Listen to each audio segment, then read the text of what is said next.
નમસ્કાર વિદ્યાર્થી મિત્રો, આ વિડીયોમાં આપણે ધોરણ 8ના વિદ્યાર્થીઓ માટે 21/10/2024ના રોજ લેવાયેલ પ્રથમ સત્રાંત પરીક્ષા વિષય હિન્દી એનું પ્રશ્ન 9થી 14નું સોલ્યુશન જોઈશું.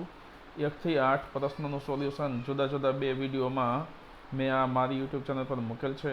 મિત્રો, આપણે હવે 9મો પ્રશ્ન જોઈએ. નિમ્નલિખિત પરિષદ का प्रश्न के उत्तर दीजिए. આપણે પરિષદ તમને આપવામાં આવેલો છે એને હું અત્યારે વાંચતો નથી અને પ્રશ્ન જવાબ કઈ રીતે આપણે લખી શકીએ એ અહીં માત્ર જણાવું છું.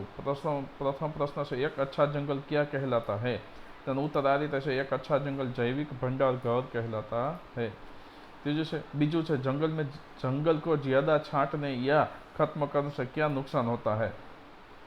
तो आ रीते आप लखी सकिए, अगर हम जंगल को ज़्यादा छांटते हैं या ख़त्म करते हैं तो वे मूल्यवान चीज़ें भी नष्ट हो जाती है जो भविष्य में हमारे लिए बहुत उपयोगी हो सकती है, जैसे औषधीय पौधे या अन्य जरूरी वस्तुएं. तीजो प्रश्न से, इस परिच्छेद का उचित शीर्षक दीजिए. तो जंगल का महत्व या जंगल जैविक भंडार, ऐसा हम शीर्षक लिख सकते हैं. जंगल का पर्यायवाची शब्द लिखिए वन या अरण्य, आप कोई भी लिख सकते हैं. पांचवा है, इस परिच्छेद पर आधारित एक सवाल बनाइए. तो जंगलों में उगने वाले पौधे भविष्य में किस प्रकार उपयोगी हो सकते हैं, ये रीते आपणे बनावी सके. तमे बीजो कोई पण प्रश्न बनावेलो होय तो पण चाले. त्यारबाद प्रश्न 10 है, दिए गए विकल्पों में से रेखांकित शब्द की संज्ञा का प्रकार पहचानिए. गंगा पवित्र नदी है तो गंगा व्यक्तिवाचक संज्ञा है. पेड़ पर तोता बैठा है, यहाँ पेड़ है तो पेड़ जातिवाचक संज्ञा है. प्रश्न 10b, विशेषण पहचान कर विशेषण का प्रकार लिखिए. तो परिश्रमी छात्र कभी असफल नहीं रहता. परिश्रमी शब्द है, इसके लिए विशेषण होगा गुणवाचक विशेषण. हमने बाजार से 2 लीटर दूध खरीदा. 2 लीटर के लिए परिमाणवाचक विशेषण. छात्रालय में 20 छात्र है, इसके लिए संख्यावाचक विशेषण. ओम चतुर लड़का है तो चतुर गुणवाचक विशेषण है. 11वां प्रश्न है, सूचना अनुसार उत्तर दीजिए. मैं किताब खरीदूंगा, वाक्य का काल पहचानिए. आपको काल पहचानना है. वाक्य बनेगा भविष्य काल. मेहुल मुंबई गया था, वाक्य को वर्तमान काल में लिखिए. तो इस प्रकार लिख सकते हैं, मेहुल मुंबई गया है.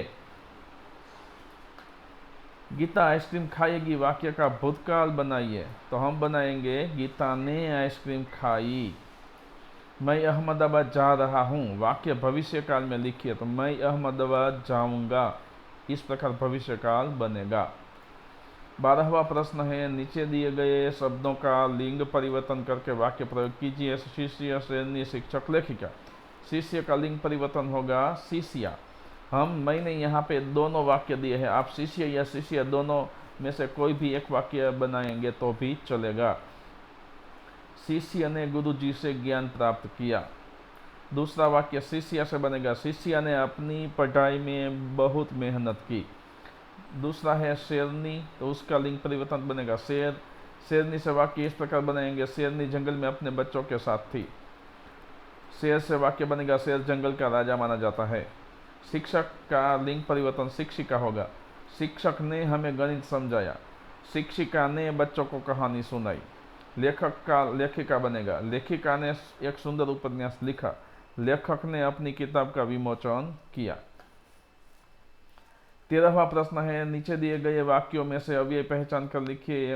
उमंग और स्मित घर चले गए. तो यहाँ पे अव्यय बनेगा और. दुर्योधन तथा कर्ण में गहरी मित्रता थी, यहाँ बनेगा तथा. मैं धीरे धीरे चल रहा हूँ, धीरे धीरे. निधि बहुत काम करती है, बहुत. 14वां प्रश्न है, निम्नलिखित में से किसी एक विषय पर निबंध लिखिए. मोबाइल से लाभ एवं हानि, मेरे सपनों का भारत, योग का महत्व. तो हम मोबाइल फ़ोन के लाभ एवं हानि इस प्रकार लिख सकते हैं. मोबाइल फ़ोन हमारे जीवन का एक अहम हिस्सा बन गया है.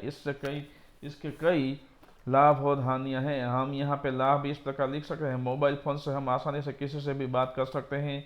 इंटरनेट से हमें जानकारी जल्दी मिलती है. इसमें हम वीडियो और फोटो देख सकते हैं.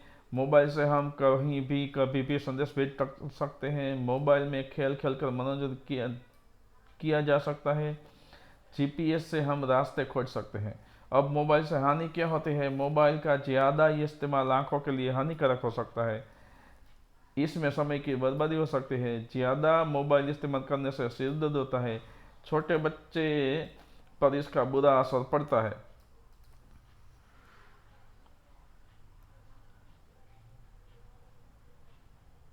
मोबाइल से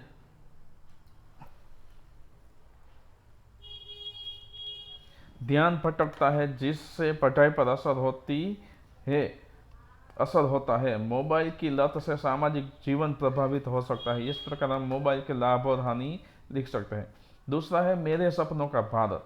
तो मेरे सपनों का भारत एक ऐसा देश होगा जहां सभी लोग खुशहाल एकजुट होंगे। इसमें कई खूबियां होंगी, जैसे मेरे सपनों के भारत में गरीबी नहीं होगी, सभी बच्चों को अच्छी शिक्षा मिलेगी, हर व्यक्ति को अच्छा स्वास्थ्य और इलाज मिलेगा, देश में स्वच्छता और सुंदरता होगी, सभी लोगों के पास रोजगार होगा, किसान खुशहाल होंगे और उन्हें पूरा सम्मान मिलेगा, महिलाएं सुरक्षित और स्वतंत्र होंगी, भारत में भ्रष्टाचार बिल्कुल नहीं होगा, सभी धर्मों के लोग आपस में मिलजुल कर रहेंगे, पर्यावरण को सुरक्षित रखने के लिए पेड़ लगाए जाएंगे, विज्ञान और तकनीकी में भारत दुनिया में सबसे आगे होगा और मेरे सपनों का भारत सबसे मजबूत और महान देश होगा।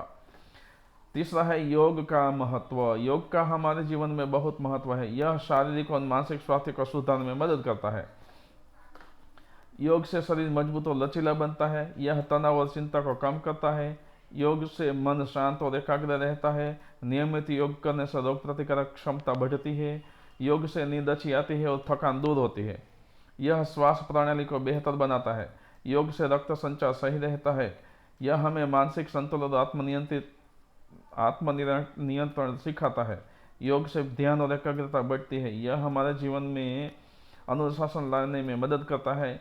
योग करने से जीवन ऊर्जा से भरपूर रहता है। यह समग्र स्वास्थ्य को सुधार कर लंबा और स्वस्थ जीवन जीने में सहायक होता है।